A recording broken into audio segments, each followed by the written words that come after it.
Muy bien, damas, porque ahora somos puras mujeres. Bienvenidas a la última clase de esta materia que es el módulo 8 y la materia se llama Matemáticas y Representaciones del Sistema.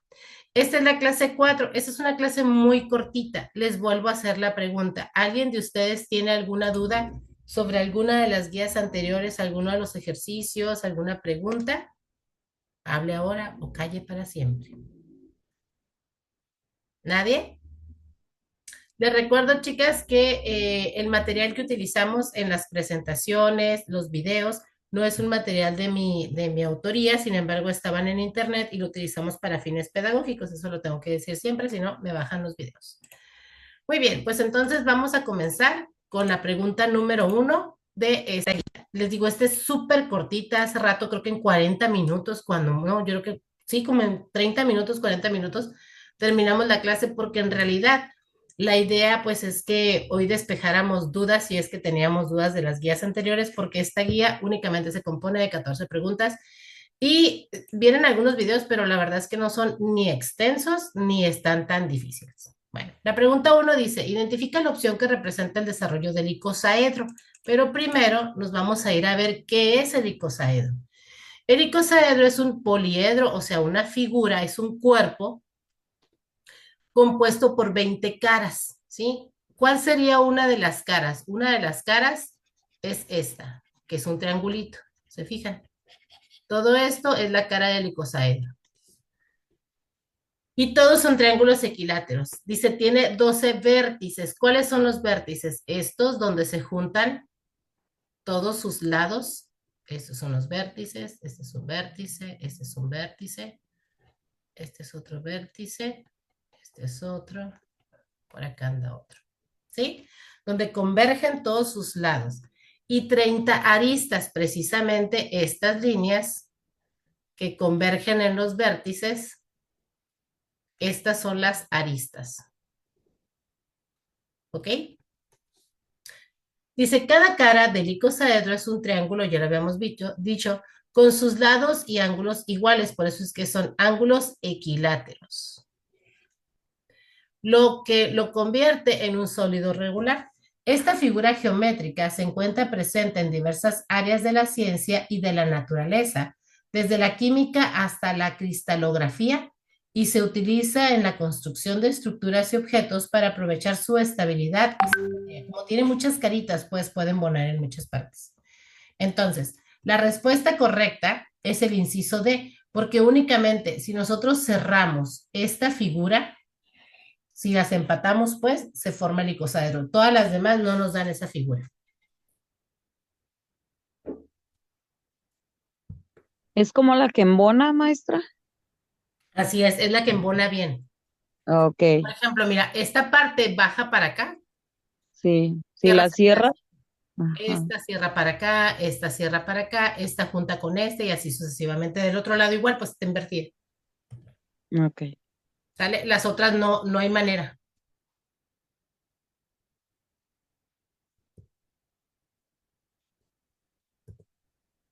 La siguiente dice, la carga positiva del núcleo del átomo depende del número de ¿qué cosa que contiene? Recordemos que en el núcleo están los neutrones, los protones y los electrones. ¿Quién da la carga positiva en el núcleo?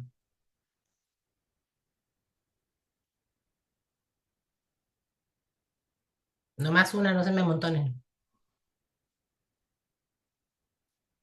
Los neutrones, como su nombre lo dice, son neutros, quiere decir que no tienen carga. Los protones, ¿qué carga tendrán? También se habla de ¿Positiva? correcto. Entonces los electrones tienen carga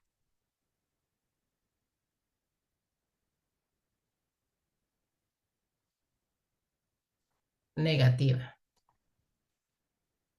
Volvemos a la pregunta, dice, ¿la carga positiva del núcleo de un átomo depende del número de qué?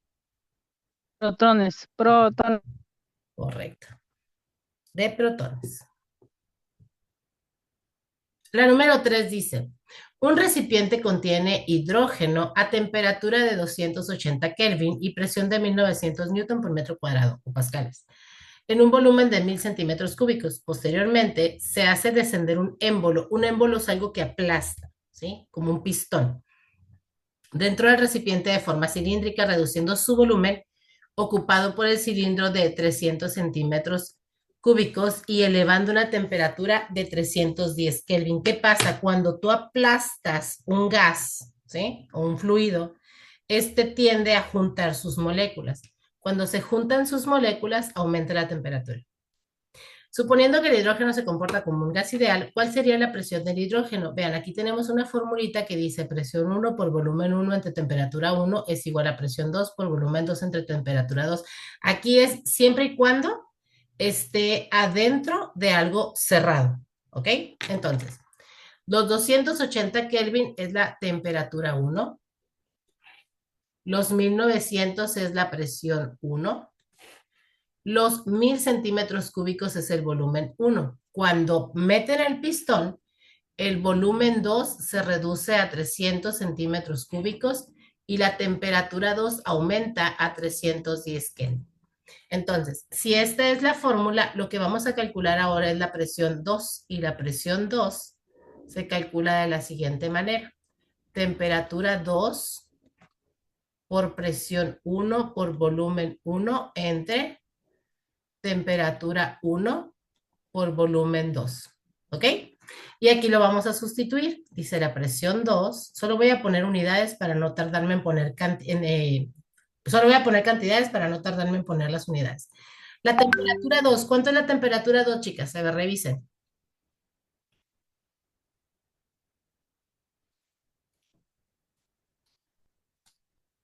¿Cuánto es la temperatura 2?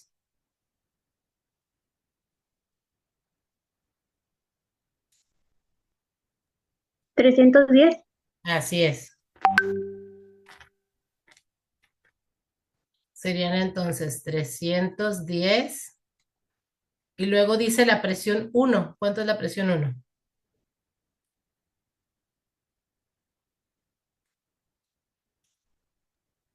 1900. Correcto. ¿Y el volumen 1? 1000. 1000. Todo esto entre la temperatura 1.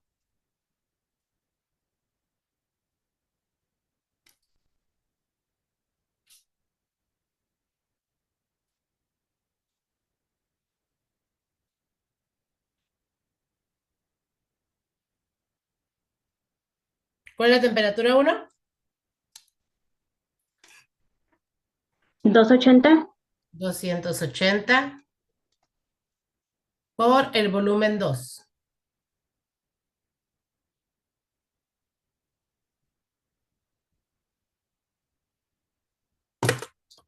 300. 300. 300, muy bien. Si nosotros metemos todo esto a la calculadora, multiplicamos primero todo lo de arriba entre todo lo de abajo y nos va a dar 7011 punto y algo. Lo vamos a dejar en 7011.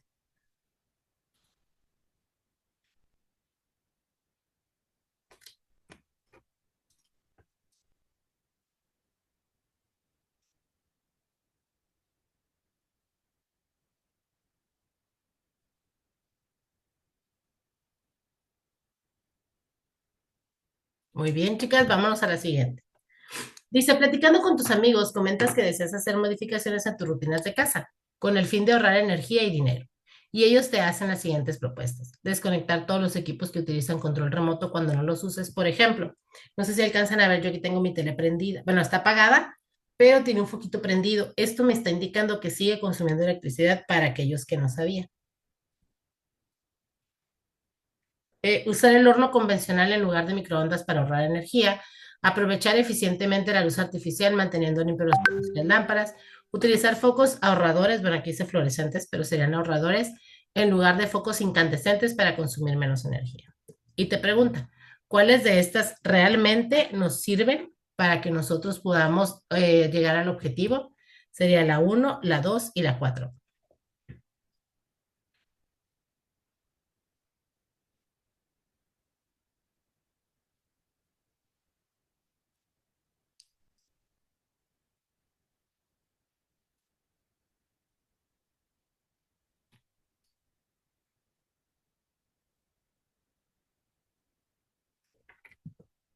La siguiente dice, si el flujo es estacionario, o sea, no se está moviendo, califica correctamente si son verdaderas o falsas las siguientes afirmaciones. ¿Cómo nos vamos a dar cuenta si es verdadero o falso? Fíjense.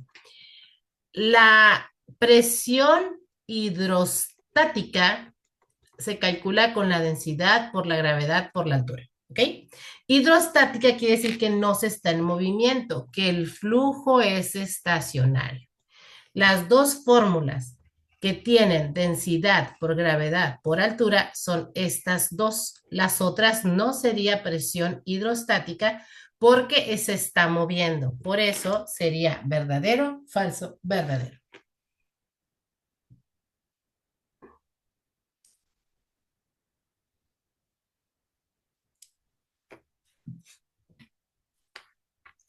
Luego aquí dice, ¿qué representa esta ecuación? Les acabo de decir, esta es presión hidrostática, densidad por gravedad por altura. Y aunque está aquí y está aquí también, no es únicamente las dos variables que se toman en cuenta, ¿ok? Entonces, no podría ser presión hidrostática, porque esa sería únicamente esto. El balance de energía potencial, esa ni la vimos, así que es la ecuación de Bernoulli.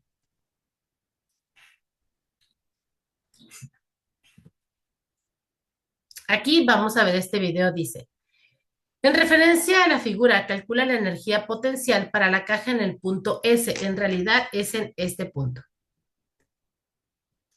¿Sí? El punto 2. Ahí dice punto S, pero es el punto 2. Vamos a ver este video. Perdón, dice que la masa de la caja es de 50 kilogramos.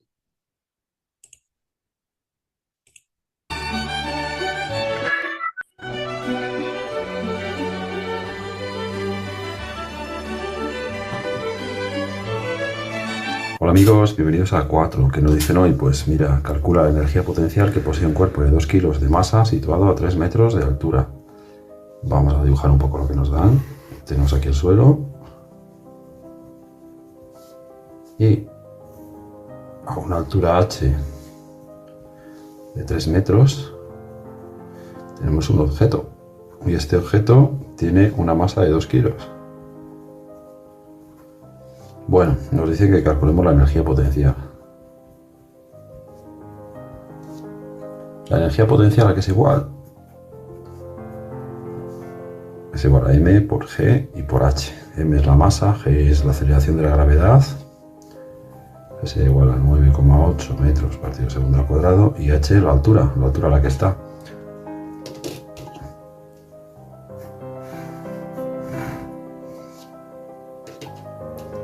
Esta energía potencial es la que tiene cualquier cuerpo por el hecho de estar levantado a una cierta altura.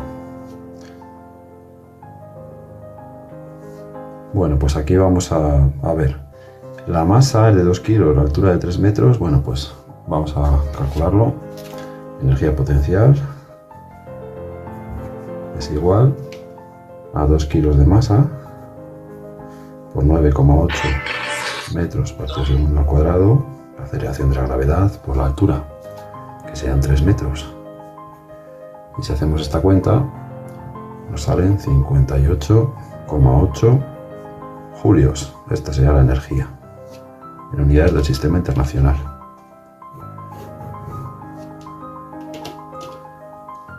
La energía potencial de este cuerpo sería igual a 58,8 julios. Bueno amigos, pues esto es todo. Espero que os haya gustado. Suscribiros al canal que... Facilísimo, dicen en el Carreón. Vámonos para acá. Para encontrar la energía potencial de un objeto, energía potencial viene de posición, ¿sale? Tenemos que multiplicar la masa por la gravedad por la altura.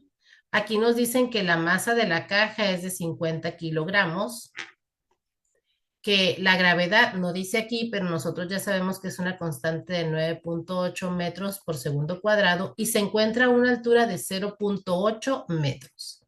Si nosotros multiplicamos todo esto, nos da 392 newton por metro. ¿Qué significa newton por metro? Newton por metro es una unidad que se llama joule, julios, joule, como ustedes le quieran llamar.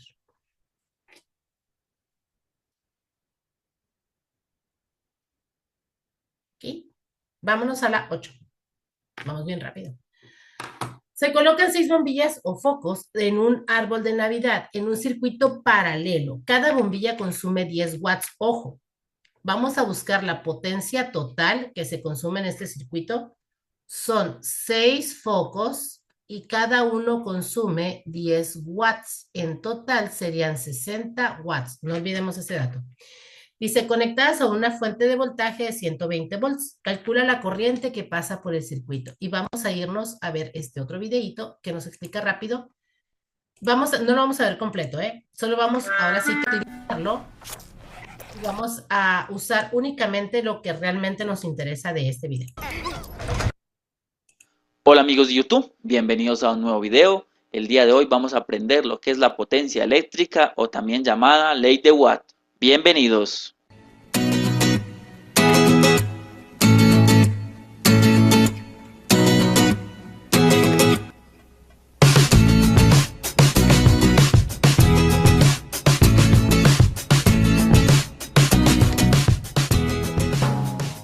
En un video anterior les había explicado lo que era la potencia mecánica.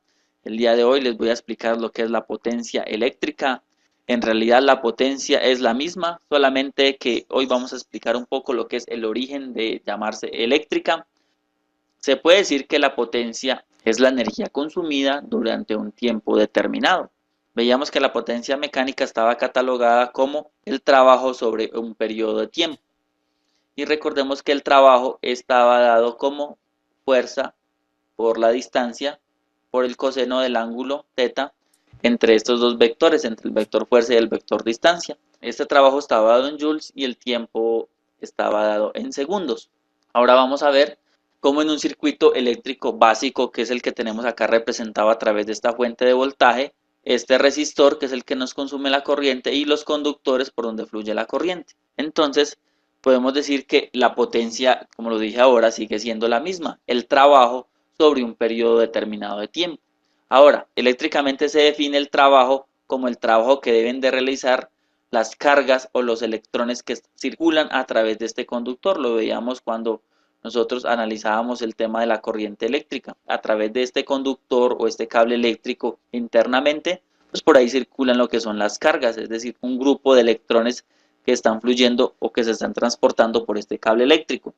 Ahora, la definición de trabajo eléctricamente es igual a estas cargas Q multiplicado por el voltaje que está aplicado en la fuente. Esta es la definición de trabajo. Mi potencia es trabajo sobre un periodo de tiempo. La corriente se define como un grupo de cargas que circulan a través del conductor por un periodo de tiempo. Ahora, si nosotros tomamos este grupo que tenemos acá, en esta definición, carga sobre tiempo es igual a la corriente. Por lo tanto, podemos decir que la potencia es igual a la corriente por el voltaje. Y eso es la ecuación fundamental para nosotros calcular la potencia. A través de la ley de Ohm, recordemos que el voltaje decíamos que era igual a la corriente por la resistencia.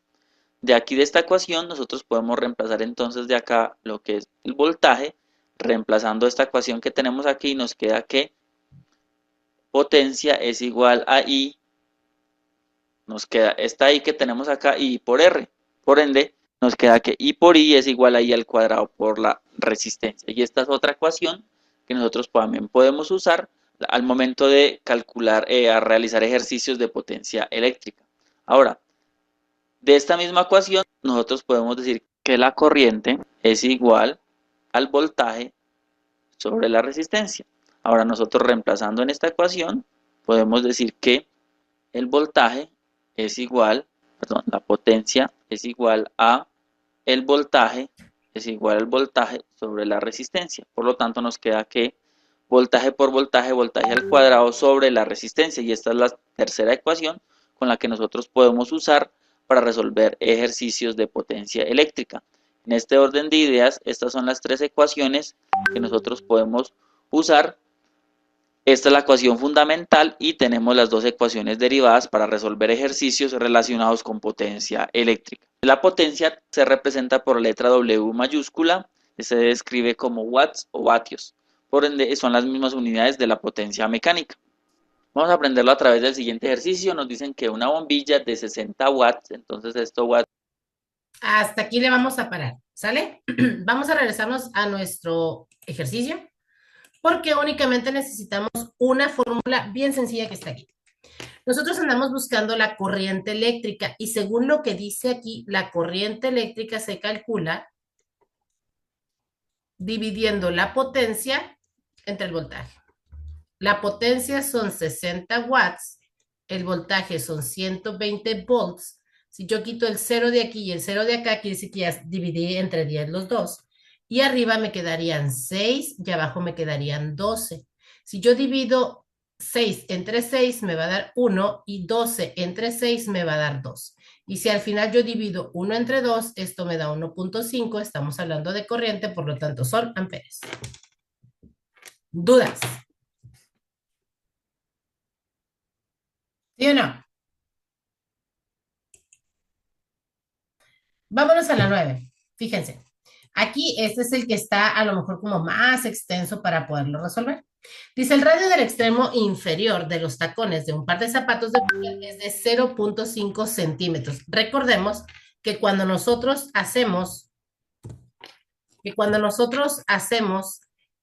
trabajar los newtons, los pascales, yo no sé por qué no me deja escribir ahora. Déjame escribir. Dale.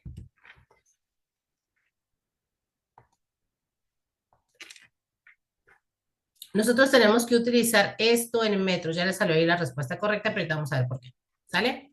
Entonces, al transformar 0.5 centímetros a metros, esto nos va a dar 0.05 metros, ¿va? Tenemos que la masa de la persona es de 49 kilogramos. Para encontrar el peso, que es la fuerza, necesitamos multiplicar peso es igual a masa por gravedad. Entonces, habría que multiplicar 49 kilogramos por 9.8 metros por segundos cuadrados. ¿Ok? Ahorita lo vamos a hacer. La fórmula dice, presión es igual a fuerza entre área. La fuerza es lo mismo que el peso. ¿Ok? Entonces, si nosotros multiplicamos 49 por 9.8, nos da un total de 480.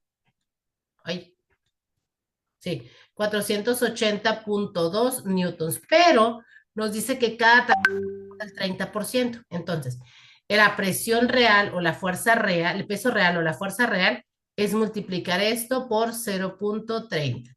Y esto nos da un total de 144.06 newtons. ¿Ok? Muy bien. ¿Qué vamos a hacer ahora? Vamos a calcular el área. El área se calcula multiplicando pi por el radio al cuadrado. Pi, que ya sabemos que es 3.14, lo multiplicamos por 0.05 metros y esto se eleva al cuadrado. Y eso nos da un total de 7.85 por 10 a la menos 3 metros cuadrados. Ahora sí, vamos a sustituir esta fórmula. La presión en cada tacón va a ser igual a la fuerza, 144.06 newtons, entre 7, no, entre, chihuahuas. Bueno, ¿qué fiesta tengo yo aquí?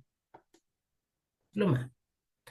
Entre 7.85 por 10 a la menos 3 metros cuadrados. Si nosotros hacemos esta división, el resultado nos da 1.84 por 10 a la 6 pascales.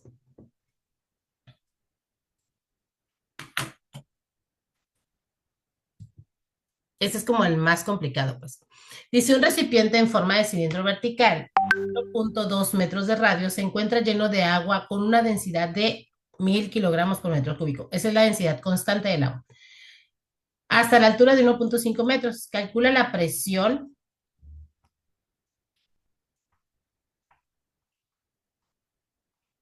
Este ya lo hemos visto. Que ejerce el agua en el fondo del recipiente. Pero vean, acá está la explicación. Dice aquí, densidad por gravedad por altura.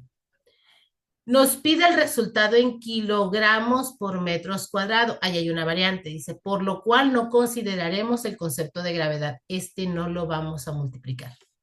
De tal forma que el resultado nos dará en newtons, ¿sí? ¿Cómo se multiplica? 1000 por 1.5 y eso nos da 1500 kilogramos por metro cúbico. Metro cuadrado, perdón.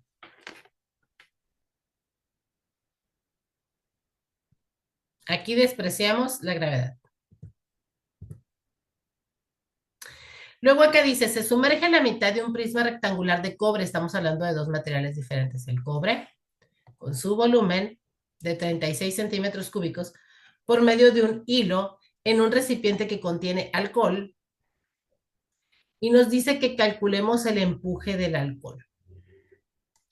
Tenemos que tomar en cuenta dos densidades. La densidad del alcohol, aquí está, y la densidad del cobre. Aquí, muchachas, había que encontrar la fuerza neta, la fuerza que ejerce el cobre hacia abajo para poder encontrar la fuerza flotante o la fuerza de empuje. La verdad es que sí era bastante largo el procedimiento y dije, chin, a mí se me hace que no me lo van a entender mucho que digamos. Así que únicamente les puse aquí la respuesta, son 13.935 libras. A la fuerza neta hay que quitarle la fuerza del cobre y entonces nos daría la fuerza flotante. O fuerza boyante se llama también. La número 11 dice, aquí vamos a pensar, a ver, si tengo un vaso con hielitos, ¿sí? Dice, con agua lleno hasta el borde, se desbordará cuando el hielo que sobresale del agua se derrita.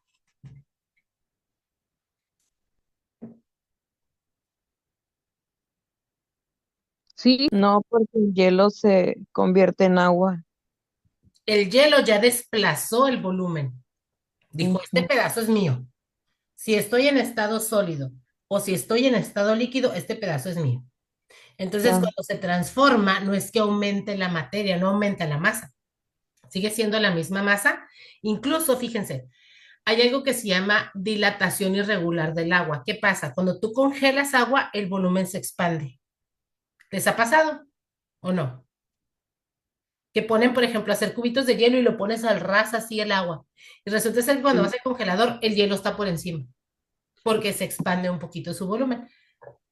Perdón, entonces cuando este hielo se derrite, no es que aumente la cantidad de masa, simplemente se relajan las moléculas y entonces ya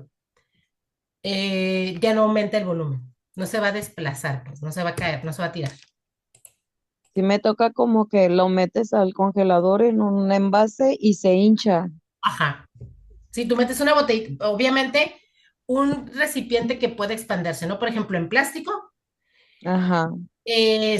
por ejemplo, como la botella de agua que metes y congelas, la única manera en que puede expandirse es haciéndose hacia abajo.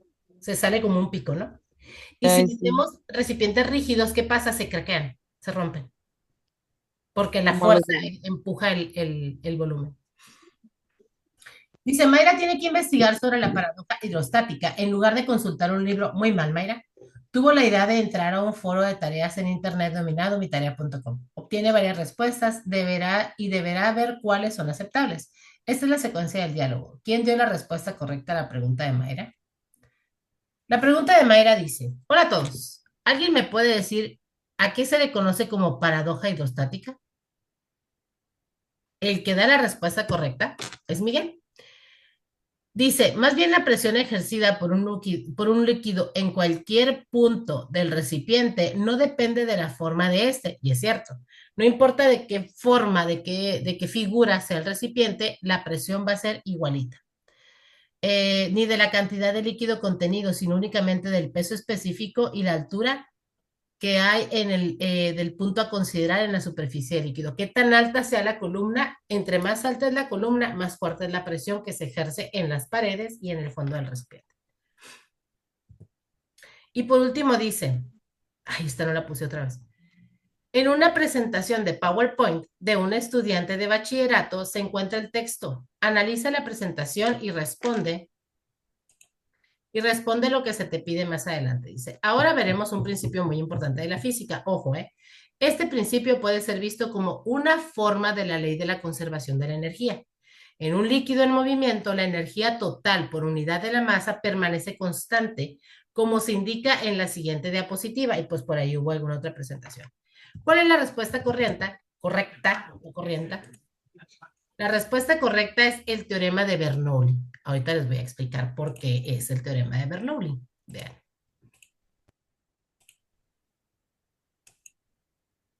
Acá. Nos vamos a ir primero aquí. Y dice, el principio de la conservación de la energía en fluidos establece que la energía mecánica total de un líquido o gas que fluye permanece constante en cualquier punto de una línea de corriente. Esto es válido siempre y cuando el fluido sea incompresible, no que no lo comprendas, sino que no lo puedes comprimir, y tenga viscosidad cero. En un flujo constante, la suma de todas las formas de energía en un fluido a lo largo de la línea de corriente es la misma en todos los puntos de esa línea de corriente. ¿Y quién dijo eso? Bernoulli. ¿Por qué? Porque si nos vamos acá a las imágenes, nosotros vemos que si aquí está fluyendo el líquido, el diámetro del tubo es muy grande, ¿ok? Luego se empieza a reducir, aumenta la presión, pero la cantidad de energía es la misma.